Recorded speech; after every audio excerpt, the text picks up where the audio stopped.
Hi friends, இந்த வீடியோவில் நம்ம ஒரு ப்ளவுஸ் கட்டிங் எப்படி அப்படிங்கிறத நம்ம பார்க்கலாம். அதிகபட்சமாக கொஞ்சம் பெரிய அளவாக இருந்துச்சு அப்படின்னா நீங்கள் 1/10 1/4 வந்து லைனிங் எடுத்துக்கோங்க. அதுதான் ரொம்ப முக்கியம். ஏன்னா லைனிங் கம்மியாக இருந்துச்சுன்னா எந்த ஒரு ஃபினிஷிங்குமே கரெக்டாக வராது. அது வந்து பேசிக்கான ஒரு விஷயம். அதனால் அதை மைண்டில் வச்சுக்கோங்க. ப்ளவுஸினுடைய அளவு அதிகமாக இருந்துச்சு அப்படின்னா லைனிங் வந்து கொஞ்சம் சேர்த்து எடுத்துக்கோங்க. லைனிங்கில் நம்ம அட்ஜஸ்ட் பண்ணலாம்னு நினச்சோம் அப்படின்னா கண்டிப்பாக ஃபினிஷிங் வந்து கொஞ்சமாவது மாற செய்யும். அதனால் அது கரெக்டாக பார்த்துக்கோங்க. அதுக்கப்புறம் நம்ம கிளாத்தை எப்பவும் போல் வாஷ் பண்ணி அயன் பண்ணிக்கோங்க. கீழே வந்து நல்லா பிசுறு இல்லாமல் ஸ்ட்ரெயிட் பண்ணி கட் பண்ணிக்கோங்க. அதுக்கப்புறம் ஃபஸ்ட்டு உயரம் வந்து நீங்கள் மார்க் பண்ணிக்கோங்க. உயரம் வந்து இப்போ நான் இதில் 15.5 மார்க் பண்ணியிருக்கேன். உங்களுக்கு எவ்வளோ அளவு இருக்கோ ப்ளவுஸுக்கு அந்த அளவு வந்து நீங்கள் மார்க் பண்ணிக்கோங்க. இப்போ இதுக்கு வந்து ஃபஸ்ட்டு உயரம் மார்க் பண்ணிட்டேன். அதுக்கப்புறம் நான் ஷோல்டர்னுடைய அளவு 6.5 இன்ச்சு மார்க் பண்ணியிருக்கேன். ஆம்ஹோலுடைய அளவு 7 இன்ச்சு, அதாவது 1/2 இன்ச்சு சேர்த்து நான் மார்க் பண்ணியிருக்கேன். இப்போ இதனுடைய செஸ்ட் ரவுண்டு அப்படிங்கும்போது 41 அப்படின்னா 45 வரும். அப்போ 11.25 அப்படிங்கிறது நமக்கு வந்து 4ல் 1 பங்கு மார்பு சுற்றளவு. அதுக்கப்புறம் இடுப்பினுடைய அளவு அது கூட 1 இன்ச்சு நம்ம வந்து டாட்டுக்காக சேர்த்துவோம். இப்போ 9.25 வருது. அதுக்கப்புறம் 1 இன்ச்சு வந்து டாட்டுக்காகவும் 1.5 இன்ச்சு வந்து நம்ம தைக்கிறதுக்காகவும் விடுறோம். இப்போ இது கழுத்து அகலமாக வேணும்னா நீங்கள் 3 இன்ச்சு 3.25 இன்ச்சு வைக்கலாம். நார்மலாக இருந்தால் போதும் அப்படின்னா 2.25 3 இந்த மாதிரி கூட நீங்கள் வச்சுக்கலாம். அதே மாதிரி ஆம்ஹோல் வந்து ஃபஸ்ட்டு அந்த பாக்ஸ் போட்டுக்கோங்க. அதுக்கப்புறம் அந்த பாக்ஸுக்குள்ளே உங்களுடைய ஆம்ஹோல் ரவுண்டு செட் ஆகுதான்னு பாருங்கள். அப்படி இல்லை அப்படின்னா நீங்கள் அந்த ஆம்ஹோல் உயரத்தை நீங்கள் வந்து அட்ஜஸ்ட் பண்ணிக்கலாம். அதிகமாக இருந்தால் கீழே இறக்கிக்கலாம், கம்மியாக இருந்துச்சு அப்படின்னா மேலே நம்ம கொஞ்சம் ஏற்றிக்கலாம். அதுக்கு காரணம் அவங்களுடைய ஆம்ஹோலினுடைய ரவுண்டினோட அளவு எப்படி இருக்கோ அப்படி தான். பின்கழுத்து அப்படிங்கும்போது 8 + 1/2 8.5 இன்ச்சு நான் மார்க் பண்ணுறேன். அதாவது அவங்களுக்கு தேவையான அளவு 8, 1/2 இன்ச்சு அப்படிங்கிறது நம்ம எக்ஸ்ட்ரா ஷோல்டர் ஜாயிண்ட்டுக்காக வைக்கிறது. மேலே 1/2 இன்ச்சு விட்டுட்டு நீங்கள் மெஷர் பண்ணி பாருங்கள். அவங்களுடைய அளவு பார்த்தீங்க அப்படின்னா 18 இன்ச்சு வருது. அப்போ அதை 2ஆக பிரிக்கும் போது நமக்கு 9 இன்ச்சு வந்து ஆம்ஹோல் ரவுண்டு வருது. இப்போ இதில் வர்ற கேப் வந்து நீங்கள் எவ்வளோ வரும் அப்படின்னு சொல்லி எவ்வளோ வச்சு ரவுண்ட் மார்க் பண்ணலான்னு கேட்பீங்க. இதில் பார்த்தீங்கன்னா 1.25 அந்த மாதிரி வரும். 1.25 2 அந்த அளவு கூட. ஏன்னா உங்களுக்கு உடம்பு பெருசாக அந்த ஆம்ஹோலினுடைய அளவுமே வந்து நமக்கு வித்தியாசம் வரும்.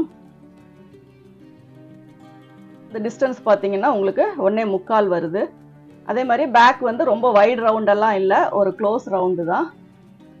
இதில் வந்து ஃபஸ்ட்டு நம்ம ரவுண்ட் கட் பண்ணிக்கலாம். அதுக்கப்புறம் ஷோல்டர் கட் பண்ணிக்கலாம். எப்போவுமே பேக் ஆம்ஹோல் வந்து ரொம்ப கீழே இறக்கி டீப்பாக வெட்டாதீங்க. மேலே இருந்தே லைட்டாக ஒரு மாதிரி கர்வ் கொண்டு வந்துடுங்க. ஒரு 2 இன்ச்சு அந்த அளவில் இருந்து லைட்டாக கர்வ் கொண்டு வந்துங்க. ஏன்னா ஃபஸ்ட்டு மேலே இருந்து ரொம்ப டீப்பாக வந்துச்சுன்னா ஒரு சிலருக்கு பின்னாடி ஆம்ஹோல் பார்த்தீங்கன்னா கொஞ்சம் இழுத்துட்டு இருக்க மாதிரி இருக்கும். ஏன்னா அந்த இடத்துல கொஞ்சம் கிளாத் தேவைப்படும். நம்ம ரொம்ப கீழே இறக்கி வெட்டிட்டோம் அப்படின்னா பின்பக்கமாக கொஞ்சம் இழுக்கிற மாதிரி இருக்கும். இப்போ ஆம்ஹோல் நாச் போட்டுக்கோங்க. அதே மாதிரி எவ்வளோ நம்ம மடிக்கிறோமோ அதுக்கான நாச்சும் நம்ம போட்டுக்கலாம்.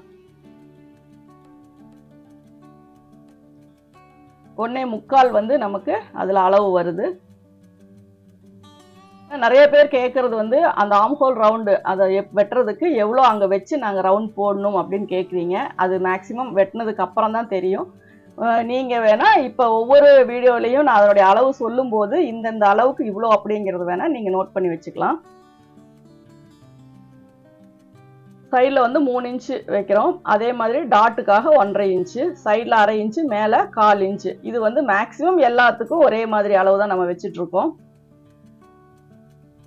சைடில் 1/2, மேலே வந்து 1/4 இன்ச்சு. அதுக்கப்புறம் முன்பக்கமாக லைன் போட்டுட்டு முன் கழுத்தினுடைய உயரம் வந்து நம்ம மார்க் பண்ணிக்கலாம். ஷோல்டர் ஆம்ஹோல் அப்படிங்கிறதெல்லாம் அதே அளவு தான்.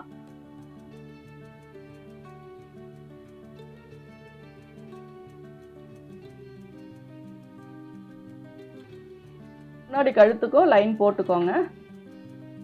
அதே மாதிரி முன்பக்க உயரம் எவ்வளோ அப்படிங்கிறதையும் வச்சுக்கோங்க. கப் ஷேப் பெருசாக இருந்தால் கொஞ்சம் ஃப்ளாட்டாக வேணும்னா இறக்கி தான் நம்ம மார்க் போடணும்.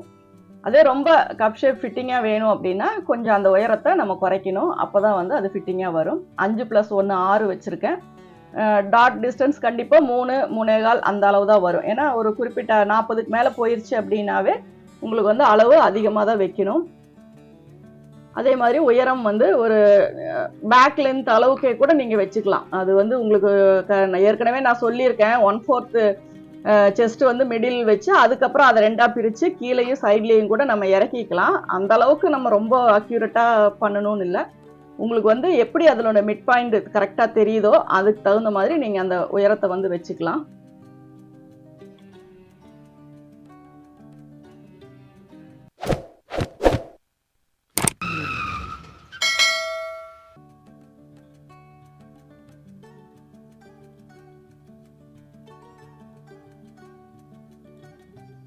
மூன்றரை இன்ச்சு டாட் டிஸ்டன்ஸ் வச்சுருக்கேன்.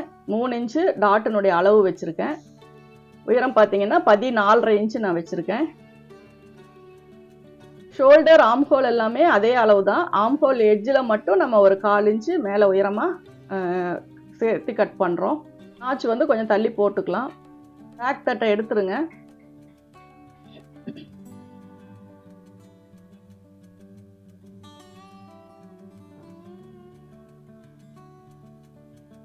ஃப்ரண்ட்டுக்கு வந்து வைடாக வேணும்னா கொஞ்சம் அகலமாக லைன் போட்டுக்கோங்க. க்ளோஸாக வேணும்னா குறுகலாக போட்டுக்கோங்க.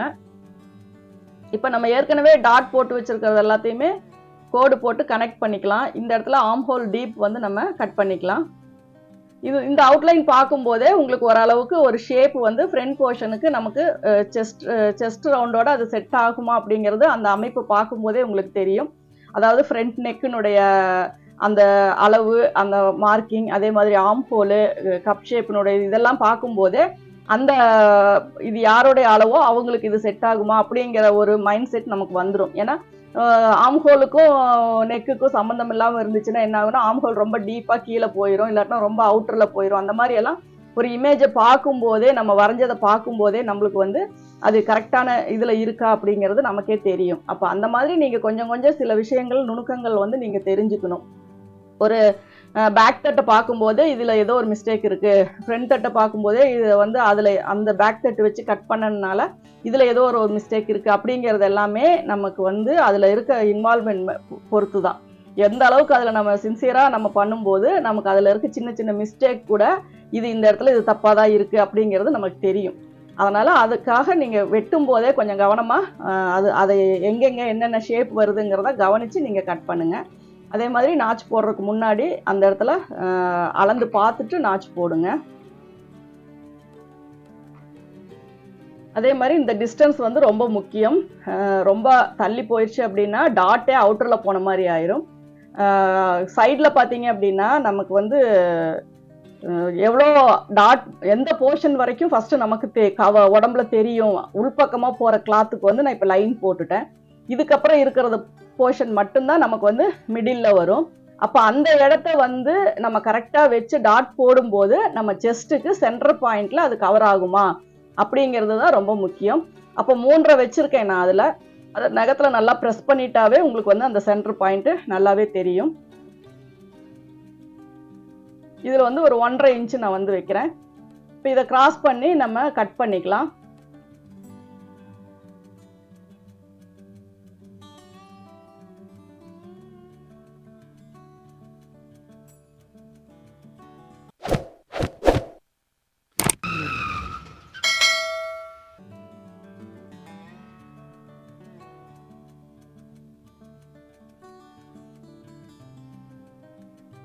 ஏன்னா நமக்கு எக்ஸ்ட்ராவாக 1.5 இன்ச்சு நம்ம அதிகமாக இருக்கும்போது நம்ம சென்டர் வந்து கால்குலேட் பண்ணுறதே ஒரு சிலருக்கு தப்பாக போயிடும். அப்போ நம்ம அவுட்டரில் இருக்கிற போர்ஷனை விட்டுருவோம். அதுக்கப்புறம் இதில் இருக்கிறத நம்ம சென்டர் கால்குலேட் பண்ணும்போது ஒரு சிலருக்கு கரெக்டாக அக்யூரேட்டாக வரும். அதுக்காக தான் அந்த லைன் போட்டிருக்கேன். ஆம்ஹோல் நாச்சு அதே மாதிரி தான். சென்டரில் வர்றது ஒரு சிலருக்கு அது வெளியில் தெரிய வேண்டாம் அப்படிம்பாங்க. அப்படி இருக்கவங்களுக்கு கொஞ்சம் உள்ள தள்ளி தான் நம்ம போட்டாகணும். அதனால் அது சென்டரில் போடும்போது உங்களுக்கு டாட் பிடிக்கும் போது கரெக்டாக வரும்.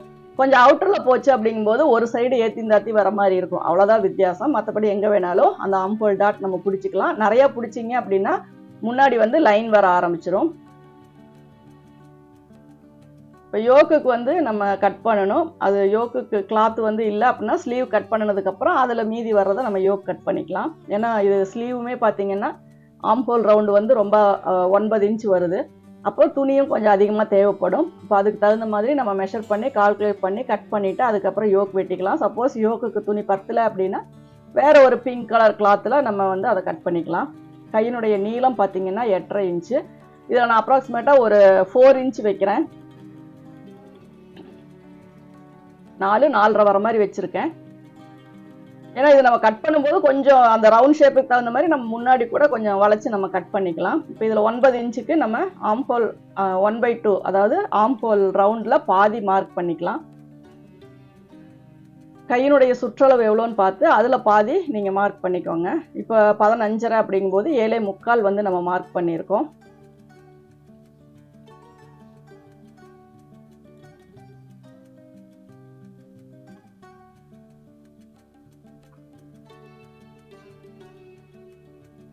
அதே மாதிரி நாச்சு வந்து போட்டுக்கோங்க. ஆம்ஹோல் நாச்சும் சரி, கீழே மடித்து தைக்கிறது, மேலே சென்டர் நாச்சு எல்லாமே போட்டுக்கோங்க. அதுக்கப்புறம் ஆம்ஹோல் டீப் வந்து நம்ம கட் பண்ணிக்கலாம்.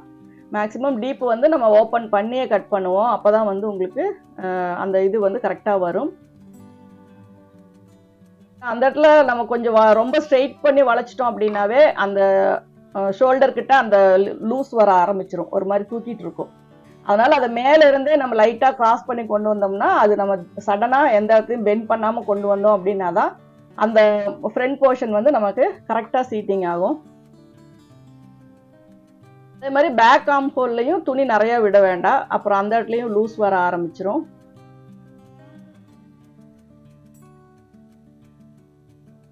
இதுல வச்சு நம்ம மேட்ச் பண்ணும்போது நமக்கு அந்த இது வந்து கரெக்டா வரணும்.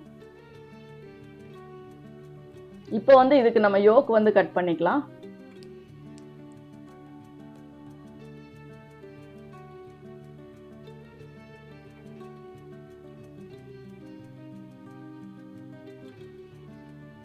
யோக்கினுடைய லென்த் எவ்வளோ அப்படிங்கிறத ஃபர்ஸ்ட் மெஷர் பண்ணிக்கோங்க.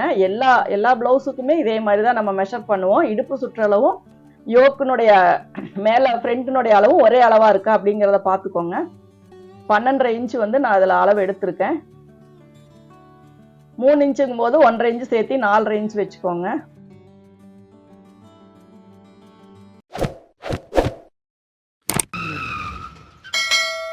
அதே மாதிரி முன்பக்கம் வந்து கொஞ்சம் உயரமா வேணும் அப்படின்னா 4.5ங்கிறது நீங்க 5ஆ கூட வச்சுக்கலாம். ஏன்னா சைடு வந்து தான் அக்யூரேட்டா இருக்கணும், அப்பதான் சைடு ஜாயின் பண்ண முடியும். ஃப்ரண்ட் வந்து உயரம் வேணும்னா அதிகப்படுத்திக்கலாம், வேண்டாம்னா உயரத்தை குறைச்சிக்கலாம். அதாவது 5ம் வச்சுக்கலாம், 4ம் வச்சுக்கலாம். அப்போ வந்து அந்த 1/2 இன்ச்சு ஈக்குவலா 4.5 தான் வைக்கணும் அப்படிங்கிறது இல்லை. அது ஃப்ரண்ட்டினுடைய உயரத்தை பொறுத்து அதுக்கு தகுந்த மாதிரி. ஒரு சிலர் கொஞ்சம் வயிறு ரவுண்ட் பண்ணி நல்லா டைட் பண்ணுற மாதிரி வேணும்பாங்க, ஒரு சிலர் வயிற்றுக்கு கொஞ்சம் மேல் பக்கம் இருக்கிற மாதிரி இருக்கணும்பாங்க. அதுக்கு தகுந்த மாதிரி முன்பக்க அளவை நம்ம எப்படி வேணாலும் மாற்றிக்கலாம். அந்த கிராஸ் எவ்வளோ டீப் வருதோ அதுக்கு தகுந்த மாதிரி நமக்கு இந்த நீளம் வந்து மாறும். அப்போ வந்து நம்ம அதில் 1 இன்ச்சு டாட் பிடிச்சிருவோம். அதுக்கப்புறம் வந்து நமக்கு கரெக்டாக இருக்கும். இப்போ உயரத்தை நம்ம மறுபடியும் மெஷர் பண்ணிவிட்டு அதுக்கப்புறம் நாச் போட்டுக்கலாம். அந்த நாச்சில் தான் நம்ம தையல் போடணும். இப்படி எல்லா மெஷர்மெண்ட்டுமே நம்ம கரெக்டாக எடுத்து கரெக்டாக கட் பண்ணிட்டோம் அப்படின்னா நமக்கு வந்து எக்ஸ்ட்ரா பீஸ், அதாவது லைனிங்கோட அட்டாச் பண்ணும்போது அதில் வர எக்ஸ்ட்ரா பீஸ் மட்டும்தான், அல்லது த்ரெட்டு கட் பண்ணுறதுக்கு மட்டும்தான் வந்து நம்ம சிசர் யூஸ் பண்ணுமே ஒழிய மறுபடியும் மிஷினில் வச்சுட்டு இது கையினுடைய அளவு சரியில்லை, இடுப்பினுடைய அளவு சரியில்லை அப்படிங்கிறதெல்லாம் நம்ம கட் பண்ண தேவையில்லை. ஒரு சிலர் வந்து ப்ரொசீஜர் இல்லாமல் ஸ்டிச் பண்ணுறவங்க யோக்கு பேக் இது எல்லாமே கூட அப்பப்போ மிஷினில் வச்சு கட் பண்ணுவாங்க.